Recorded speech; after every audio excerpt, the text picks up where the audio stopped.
ప్రియమైన మా పరలోకపు తండ్రి, పరిశుద్ధమైన దేవానికి వందనాలు. ఉదయకాల సమయంలో మీరు సజీవులుగా ఉంచిన విధానం బట్టి స్తుతిస్తూ, పాపినను ప్రేమించినారు, నా యొక్క పాప పరిహారం కొరకై పరిశుద్ధ దేవుడు అయిన మీరే నా కొరకై పాప శరీరాకారంతో భూమికి వచ్చి నా యొక్క పాప యొక్క శిక్ష ఇష్టపూర్వక సిలువలో భరించి చనిపోయిన సమాలించి వారు తిరిగి లేచినారు.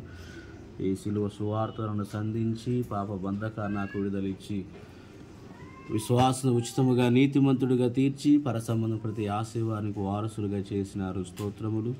పరలోక గొప్ప పిలుపు చేత పిలిచి నీ ఉద్యానమును నేను సేవించుటకు, నీ పని చేయుటకు అనుగ్రహించిన మీ కృపను బట్టి కూడా స్తోత్రాలు. అనుదినం ఈ యొక్క ఉదయకాల సమయంలో కూడా ఎడార్లి సెలయేర్ల ద్వారా నాతో మా అందరితో మీరు మాట్లాడుతూ, ఆదరిస్తూ, ధైర్యపరుస్తూ, బలపరుస్తూ వస్తున్న మీ దయగల నేర్పుగల స్వరాన్ని బట్టి కూడా స్తుతిస్తూ ఈ దినము కూడా కృప చూపించమని ప్రభువైన యేసుక్రీస్తు వారి నామం పేరిట ప్రార్థించి వేడుచున్నాము తండ్రి.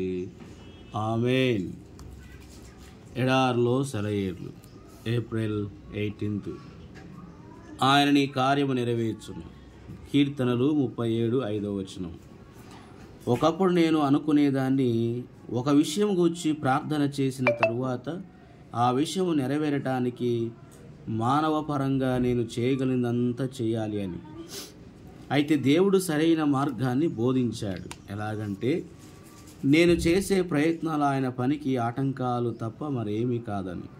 ఒకసారి అంటూ ప్రార్థించి తప్పకుండా అది జరుగుతుందని నమ్మినట్టయితే ఆత్మలో స్తుతులు చెల్లిస్తూ వేచి ఉండాలని.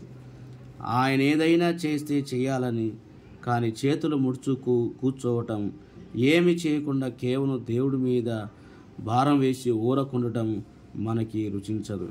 పోరాటంలోకి మనం స్వయంగా దూకాలన్న శోధనను తట్టుకోవడం కష్టం.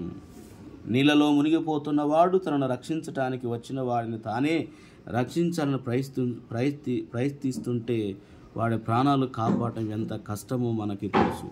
అలానే మన పోరాటాలు మనమే పోరాడుతూ ఉంటే మన పక్షంగా యుద్ధము చేయడం దేవునికి కష్టమైపోతుంది. చేయటానికి కాదు, చేయలేడు. మనం జోక్యము కలిగించుకోవడం ఆయన అడ్డగించినట్టే. ఇహలోకపు శక్తులు చురుకుగా పనిచేస్తుంటే ఆత్మశక్తులు మెదలకుండా ఊరకుంటాయి. ప్రార్థనకు జవాబు ఇవ్వటానికి దేవుడు కొంత సమయం తీసుకోవచ్చు. ఈ సందర్భాల్లో దేవుడికి మనం అసలు అవకాశమే ఇవ్వం.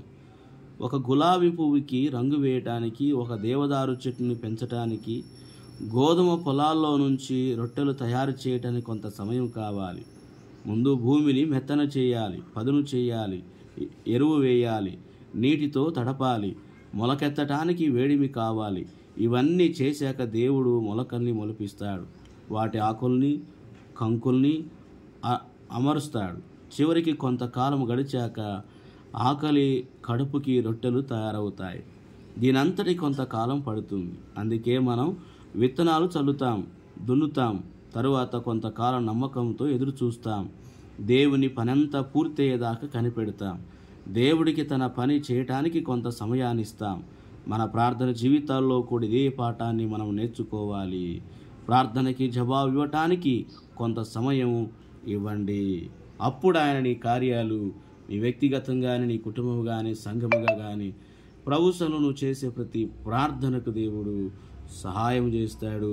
ఆయన నీ కార్యమును నెరవేరుస్తాడు. అట్టి కృప దేవుడు నీకును, నాకును, మనందరికీ సర్వసమృద్ధిగా దేవుడు అనుగ్రహించునుగాక. ఆమేన్.